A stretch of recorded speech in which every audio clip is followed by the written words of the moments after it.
11 आम के जो पत्ते जिस डाली में लगे होते हैं वो डाली कोमल सी डाली 11 टुकड़े महाराज एक कच्चे सूत से लपेटकर 11 बार उसका भाग जब उसको लपेट लोगे इस तरह से इकट्ठा करके आगे का जो भाग है 11 बार कच्चा सूत लपेटने के बाद जो भाग पीछे का आगे का कोई भी हो उसको शहद में डुबाकर शिव जी को समर्पित कर दो। किस जगह पर रखना है? अशोक सुंदरी वाली जगह। अशोक सुंदरी की जगह जानते हो आप लोग, पहले भी आपको बताया है, आज फिर आपको वर्णन कर दे। जैसे ये गोल जलाधारी, ये शिवलिंग रखा है, ये तो जहां से पानी बह रहा है बाबा के चरणारविंद, राइट में श्री गणेश जी का स्थान, लेफ्ट में कार्तिकेय का स्थान, बीच में अशोक सुंदरी की जगह। शंकर भगवान की 6 लड़कियां हैं। भगवान शंकर के 13 बच्चे, 13 बच्चों में से 6 लड़कियां, उस 6 लड़कियों में से एक लड़की का स्थान, भगवान शंकर की एक बेटी का स्थान, अशोक सुंदरी का स्थान सामने पद्म पुराण में स्पष्ट किया। ये स्थान अशोक सुंदरी का। शंकर भगवान की जलाधारी में पार्वती जी का हस्तकमल, ऊपर से जो एक एक बूंद पानी गिरता है, ये शंकर भगवान की 5 लड़कियों का स्थान है। जया, विषहरा, शामरी बारी, दौतली और देव। शंकर भगवान की 5 लड़कियां भगवान शंकर के मस्तक में जल की धार गिरा रही। बीच में जो अशोक सुंदरी का स्थान है महाराज, उस जगह पर शहद का मुख, जो शहद आपने भिगोया है, उस शहद का मुख शंकर जी की ओर कर कर इसी चैत्र के महीने में, इन्हीं नवरात्रि में शंकर भगवान के उस अशोक सुंदरी की जगह पर शहद का भाग शिव जी की ओर रख दें। महाराज अगर घर में संपदा की कमी हो या कोई पैसा खा गया हो, रुपया नहीं दे रहा हो, पैसा अटक गया हो, तो उस शहद को शिव जी की ओर मुख कर कर उस आम के पल्लव की जो डंडी है उसको 11 डंडी को वहां रख दीजिए और उससे अपनी कामना कर कर आ जाइए। हो सके उस शहद में से थोड़ा सा शहद किसी रुमाल पर, किसी कपड़े में लगाकर उसको रख लीजिए। जिस व्यक्ति से पैसे लेना है, जिस व्यक्ति से पैसे मांग रहे हो, उससे एक बार जाकर मिल लीजिए, एक बार उसको खबर कर दीजिए। बाबा चाहेगा भोलेनाथ तो नवरात्रि में ही पैसा वापिस आ जाएगा, अगर शिव कृपा कर दे। ये बाबा की कृपा। आम का पल्लव कोई साधारण नहीं जिसको कलश के ऊपर रखा जाता है, शिव की कृपा। जिस आम के पेड़ पर स्वयं कामदेव चढ़कर भगवान शंकर के तीसरे नेत्र द्वारा जलकर भस्म हो जाते, वो आम का पेड़ साधारण नहीं हो सकता।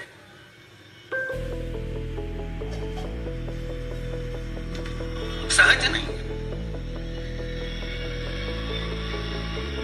और वैसे भी शिव शिव है। घर में ज्यादा रोग हो, बीमारी हो, ज्यादा तकलीफें आ रही हो, कष्ट बढ़ रहा हो, बीमारियां बढ़ रही हो, या भय लग रहा हो, डर लग रहा हो, हृदय चित्त में कहीं ना कहीं आपको भय का भान हो रहा हो, तो एक लोटा पानी, एक कलश में जल भर कर रख लीजिए और रात भर उसको रखे रहने दो। नवरात्र चल रहा है, उस कलश को रात भर रखकर सुबह सुबह उस कलश में एक बेलपत्र डालकर उस जल को नीम के पेड़ के नीचे, जहां चैत्री नवरात्रि में नीम के पेड़ के नीचे सारी विद्याएं, आद्य शक्तियां, सारी देवी उस नीम के पेड़ के नीचे विराजमान रहती हैं। उस कलश में एक बेलपत्र डालकर रात भर रखकर उस जल को पूरे घर में घुमाकर उस नीम के पेड़ के नीचे समर्पित कर दीजिए। महाराज घर में भय लगना बंद हो जाएगा, कोई बड़ी बीमारी आपको घेरेगी नहीं और उस बीमारी से, उस रोग से आप मुक्त रहेंगे। उस बीमारी से, उस रोग से आप मुक्त पाएंगे। वो बीमारी आपको घेर नहीं। विश्वनाथ को कुछ नहीं चाहिए, मेरे शंकर को चाहिए क्या? अगर आपके जीवन में ऐसा लगे कि बहुत बड़ी बीमारी आ गई और आपके घर का व्यक्ति वेंटिलेटर पर पड़ा हुआ है, तो शमी के वृक्ष के फूल ले आओ 7, और शमी के वृक्ष के 7 फूल लाकर एक एक फूल शंकर भगवान को श्री शिवाय नमस्तुभ्यम कहकर उस व्यक्ति के लिए जो पड़ा हुआ है, अंतिम सांसें गिन रहा है, जिसको अटैक आ गया, अंतिम सांसों में जो गिन रहा है, उसके नाम से भगवान शंकर पर चढ़ाना प्रारंभ कर दो। मात्र 7 पुष्प, उस शमी के वृक्ष के 7 पुत्र, 7 पुष्प आप शिव को समर्पित करिए, उसका नाम और गोत्र बोलकर, और भगवान शंकर का मूल मंत्र श्री शिवाय जम के बोलिए, श्री शिवाय नमस्तुभ्यम बोलकर एक एक शमी का फूल शंकर पर चढ़ाना प्रारंभ कर दो। फिर आगे वो विश्वनाथ की मर्जी है, वो प्राण कैसे लेकर वापिस आता है, उस काल से छुड़ाकर महाकाल कैसे लाता है, ये हो जाने। आपका फर्ज केवल आप अदा करिए। जब अंत में डॉक्टर भी हार जाते हैं, जब अंत में डॉक्टर भी कह देते हैं कि अब हमारे बस का नहीं है, अब तो उस परमात्मा के हाथ में, मतलब डॉक्टर को भी मालूम है कि एक को डॉक्टर बैठा होगा, एक डॉक्टर और है, तो बस वो थोड़ा सा दूर तो रहता है और करीब भी बहुत है। कई लोग कहते हैं गुरुजी वो कैलाश पर रहता है बहुत, तो उनको बुलाएंगे तो आएंगे। हमने कहा कैलाश पर तो रहता ही नहीं है, जहाँ भक्त है वहाँ भगवान, वो दूर तो रहता ही नहीं। आप तो बस केवल उसको बुलाने का प्रयास करिए, आप दिल से बस उसको हाजिर, वो दिल से बुलाओ तो उसको।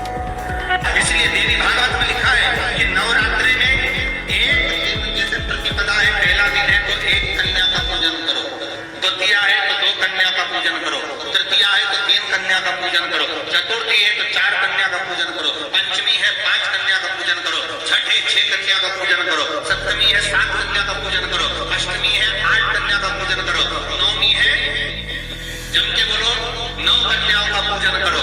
और अगर इस तरह से आप पूजन नहीं कर सकते नवरात्रि में, तो 9 कन्याओं का पूजन एक साथ या तो अष्टमी के दिन या नवमी के दिन कर दो, या मध्य में बीच में भी आप कर सकते हैं। पर अगर आपकी कोई कामना है, आपकी कोई इच्छा है, मालूम पड़े, जैसे कई लोग कहते हैं कि हमारी इच्छा है, हमारी वो मकान नहीं बिक रहा, या हमारी वो जमीन नहीं खरीदी जा रही, या हमारी कोई कंपनी नहीं डर रही, या हमारे काम में ये अड़चन आ रही है, तो नवरात्रि में 4 नवरात्रि में से किसी भी नवरात्रि में आप नियम बना लो कि एक कलश की स्थापना कर एक दिन में एक कन्या का पूजन कर उसको भोजन कराना, लाल वस्त्र दूसरे तो 2 कन्याओं का पूजन कर लाल वस्त्र उड़ाना, लाल चुनरी देना, तीसरे दिन में 3, चौथे दिन में 4, 5वें दिन में 5, ऐसे 7, 9 दिन तक एक एक कन्याओं के क्रम को बढ़ाते बढ़ाते बढ़ाते बढ़ाते आप उस पूजन का विधान अनवल कर सकते। क्या मैं नवरात्रि में अगर मान लो कोई साधना करना हो तो कौन सी साधना करना चाहिए? हम किसकी आराधना करें? हम 9 दिन तक किसकी साधना करें? तो अगर बन सके तो देवी भागवत में सबसे सुंदर साधना यही है कि हम एक दिन में एक कन्या के चरण धोकर पूजन कर उस कन्या को भोजन कराकर उसका स्मरण करें। हाँ, ये जरूर है कि कोरोना महामारी चल रही है तो इस नवरात्रि में भले ना, पर आगे की नवरात्रि में जब नवरात्रि अच्छे रहे, कोरोना से मुक्त रहे, तब आप किसी कन्या को 1 दिन, 1, 2 दिन, 2, 3 दिन में 3, 4 दिन में 4, 5 दिन में 5, ऐसे नवरात्रि 4 बार नवरात्रि आती, किसी भी नवरात्रि में आप स्मरण करें, उसका फल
पुष्प में आंख का पुष्प, जो आंकड़े का पुष्प होता है, शंकर को बड़ा प्रिय है।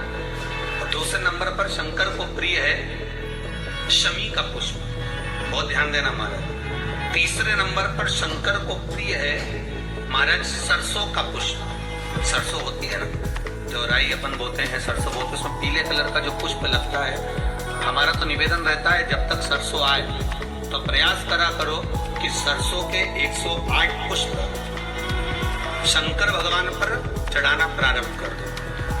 महाराज ये पक्का है कि वर्ष भर कोई बड़ी बीमारी आपको घेर नहीं सकती अगर सरसों के फूल शिव को चढ़ रहे हैं तो।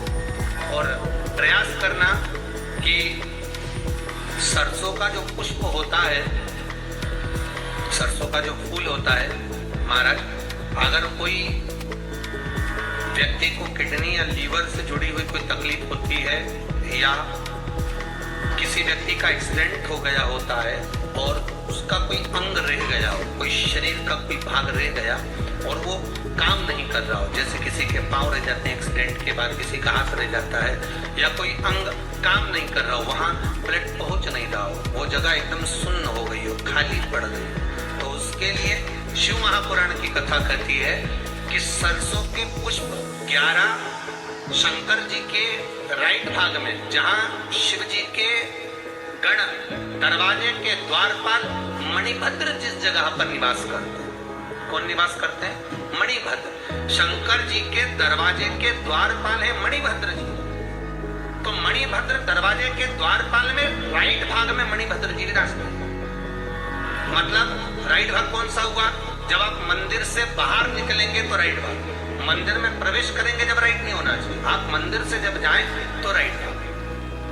मतलब आप मंदिर से राइट से जाएंगे तो शंकर जी का भी राइट हो जाएगा, क्योंकि शिव जी ऐसे बैठे हैं तो शंकर जी का भी राइट हो गया, देवता उनका भी राइट हो गया, तो राइट भाग सीधा हाथ मणिभद्र जी का स्थान।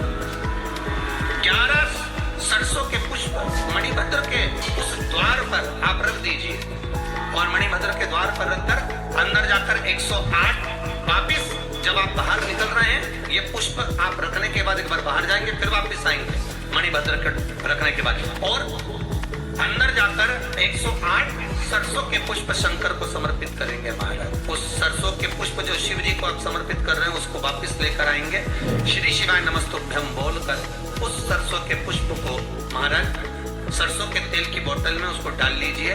शंकर भगवान को किसी भी प्रदोष में, शाम के समय प्रदोष काल में उस तेल को वापस ले जाकर चढ़ा दीजिए शिव जी को, उसको वापस लेकर आ जाइए। उस तेल का प्रयोग आप नाभि में डालिए और जो शरीर काम नहीं कर रहा उस स्थान पर कम से कम 15 दिन 20 दिन तक उसकी मालिश करना प्रारंभ करिए।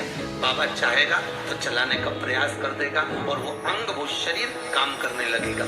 मणिभद्र का स्मरण, श्री शिवाय नमस्तुभ्यं, सब बोलिए एक बार जमकर, श्री, अरे पहले बोल दिया, हमारे साथ तो बोलो, श्री शिवाय नमस्तुभ्यं। भगवान शिव के मंत्र का स्मरण कर कर करते सरसों का जो पुष्प है उसमें आनंद की अनुभूति